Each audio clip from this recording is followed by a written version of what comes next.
Hi, it's Aaron the Metal Theologian, here to do the trend sweeping across the vinyl community. 10 records you play the most in your collection. Now, I've seen some people have some different takes on this, whether it be 10 records that you would reach for the most right now, or it could be the 10 records you've listened to the most your entire life. But since we're a little different here anyway, I thought we may do the 10 records we've probably, if I had to take an educated guess, that we've played the most here in the tenure of this program. And we're talking like 11 years here. So I'm going to do my best to the 10 records we've played the most since Grown Men Record Night started 11 years ago. Wouldn't be a VC video without honorable mentions because nobody can follow a format, me included. If I was doing this based on stuff of the last few years, Big Business would absolutely be in there. One of my favorite new bands, absolutely obsessed with this two-piece. If you've not checked out Big Business, check them out. But I've only started listening to Big Business in the last 5 or 6 years. So even though I listen to it all the time now, it's probably not going to compare to some of the old school stuff. Nirvana's Bleach.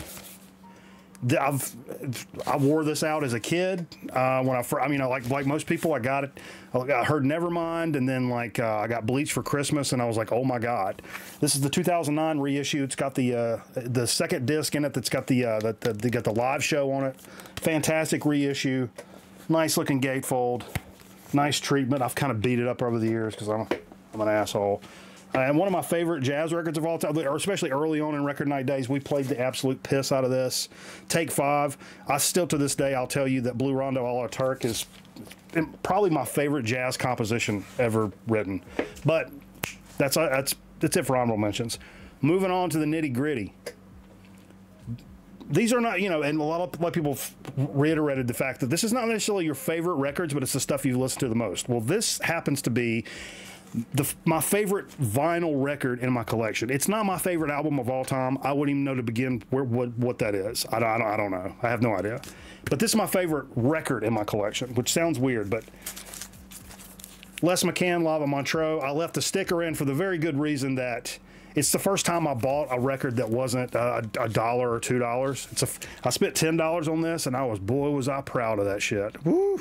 I was so proud of it.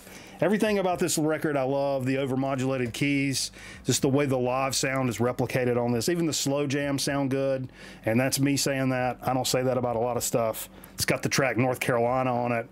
Compared to what? Baby. But it's my favorite record. And it's weird because I didn't grow up collecting records. I literally 6 months after I started collecting records, tough, for real, we started doing Grown Man Record Night. So you guys have seen my collection grow over the years. It's literally been right in front of mine and everybody else's eyes. So I didn't have this huge back catalog of records anyway. Gary McFarland, The End Sound. This is where I fell in love with the Verve label, the old black and silver Verve. I love it so much. This is, it's a great jazz album that, for me, reminds me of when it's time to mix up a cocktail and sit around and have a conversation. You know what I'm saying? And Gary's a vibe player, of course, and Bob Bruckmeyer's on this. Kenny Burrell plays on this. Gabo Sabor also. Who's the drummer? There was the drummer. Grady Tate. Grady Tate's on this. But to me, this album is much more about the vibe of the entire record. No pun intended. Much more about the vibe of the. I put it in backwards. It's much more about the vibe of the entire record. It's greater than the players on the record, if you kind of hear what I'm saying. The track Bloop Bleep on that has become one of my all-time favorite songs, and we played it almost every week early on in Record Night, and continue to go back and play that routinely. It gets a lot of airplay on our program, and it's a great feeling to kick off the weekend with a record like that. You get a little cocktail, a little ice shaking in your hands, you put that record on, oh, you just feel it. You feel it. Right after that, I discovered Ornette Coleman, and I'm from the town where John Coltrane grew up.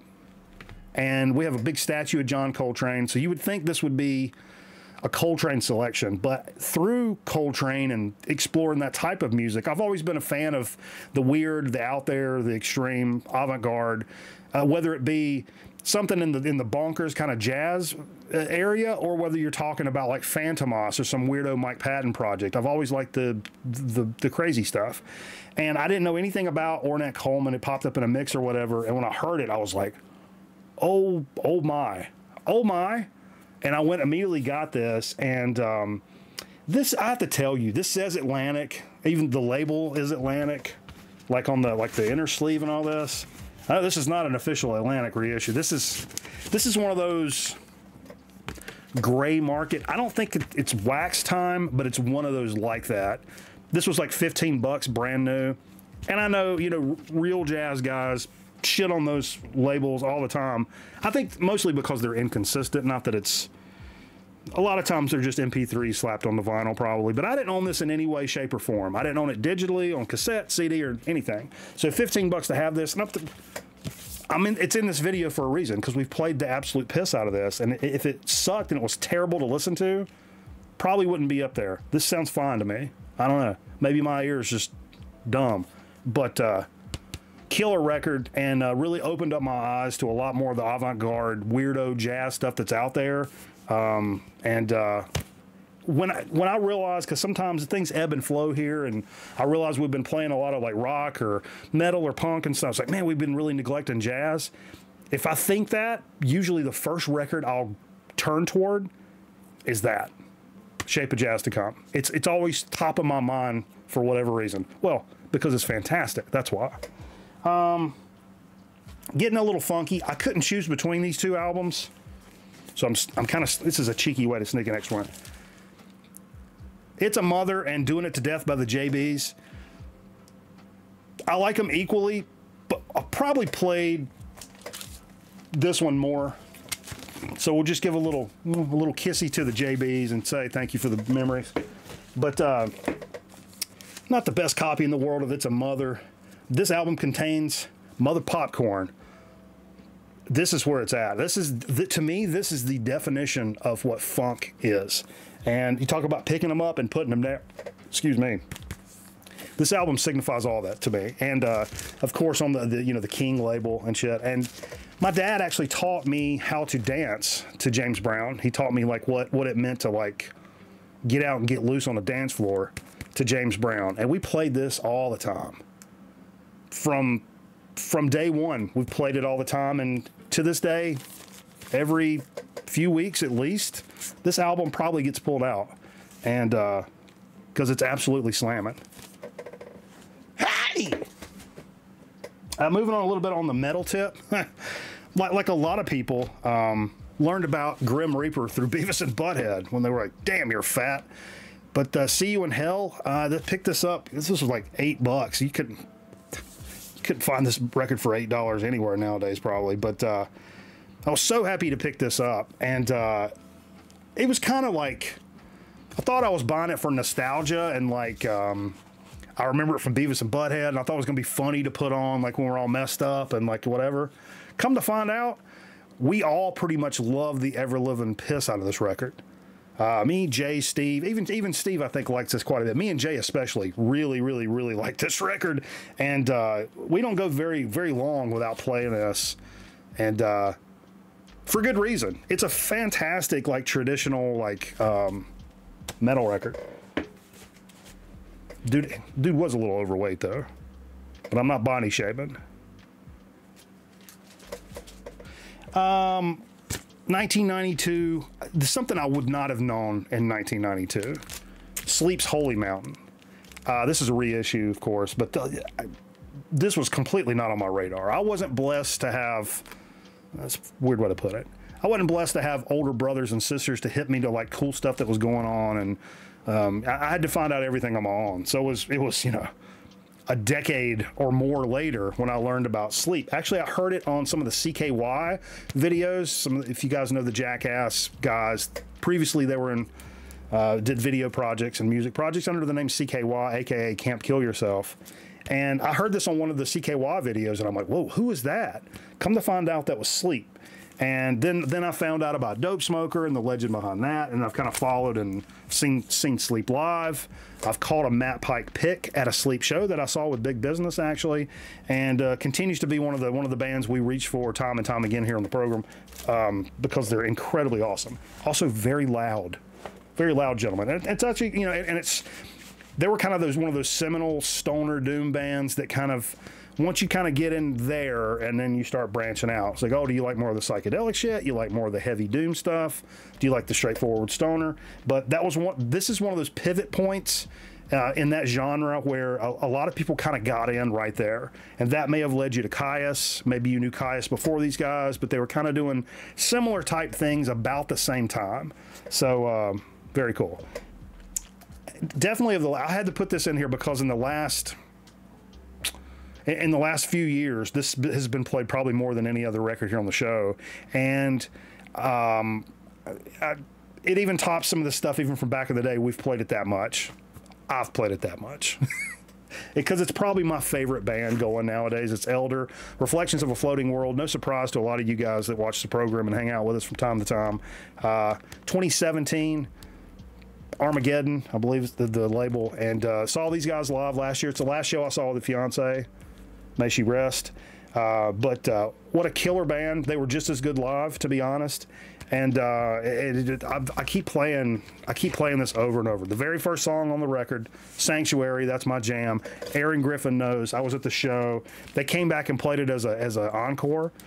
And they hadn't played it the whole time. And I'm like, oh man, don't tell me. They're like, oh, here's a bunch of new stuff. And when they came back and started playing it, I was like a fucking toddler. I was yelling and screaming. I was so happy when they came back and played that. Elder's such a terrific band. Started out as much more of a straight down the middle stoner band. And over time, it really with Lore is when it really started, but Reflections of a Floating World is where you really started to see more of a progressive direction for those guys, which is pretty unique inside of the stoner doom genre. And this is a different way that they, oh man, I could talk about that record forever. My favorite record of the last 10 years, probably. This one is very special in the fact that it's probably not my favorite Boards of Canada record. Music Deserves the Right to Children is probably my favorite, but this was the first one they had released in over a decade. And that was part of an ARG, an alternate reality game. It's not important. In the lore and the mystique of when this was released, there were some discs for Record Store Day that popped up around the world, like 4 of them in different locations with codes on them. There were all these codes popping up, and anyway, this whole community investigated all these codes and all this stuff, and come to find out, it was a hint that a new record was coming out. This was the new record, and I've never been so happy to purchase a record in my entire life, and to that point when I got it, I played it so much, and I played it last week. This is the last track we played last Friday at the show, off the show. And, you know, I continue to play it. Oh, the song Reach for the Dead. Well, anyhow. One of my favorite human beings to ever grace God's green earth. Fucking Jerry Reed, baby. Woo! Let me tell you what. This record can do no wrong in my book. When you're hot, you're hot. And that picture, look right there now. Look at that good old boy right there now. Ooh. Now, not only to get when you're hot on here, you get Amos Moses, Amos Moses always reminds me of my dad's family. Some of the stuff that they would say, like, I think my uncles actually said, I bet that boy can put away the groceries. That's how they talked. Kind of like Jerry Reed. Put away the groceries, which was their cute way of saying, hey, Donnie, your son's fat. I bet he can eat a lot. True, but still, asshole-ish. But there's some low-key hits on here as well. Not only She Understands Me, Jerry being the crooner, but Jerry's take on Don't Think Twice is actually a pretty damn poignant song, man. It's a pretty impressive rendition of that. A nice version that kind of, Jerry can be kind of kitschy and funny and funky, but he has an air of comedy to him and stuff. That song doesn't do that. It's a serious song that, I don't know. I've always really dug that. And finally, if you know, you know. If you watched the program for a long time, you probably already know. I know what this asshole's going to say for the last one. I already know what it is. But when it hits a certain time of the evening, and we're talking like 3 a.m. here, there's only one thing that's going to tickle his fancy. The Rocky IV soundtrack. I don't give a damn. That's fucking corny, Mike. I don't give a damn. It's one of the greatest albums ever. Nothing pumps me up like this record, man. Nothing pumps me up. Ah, Hearts on Fire, Burning Heart, like that training montage song and shit. Oh my God. And without a doubt, the record album we have played the most on this here internet radio program is the Rocky IV soundtrack, much to the chagrin of a lot of people. But that's okay. That's okay. Because your boy likes it. Sometimes he needs it. Especially to finish off a night like that.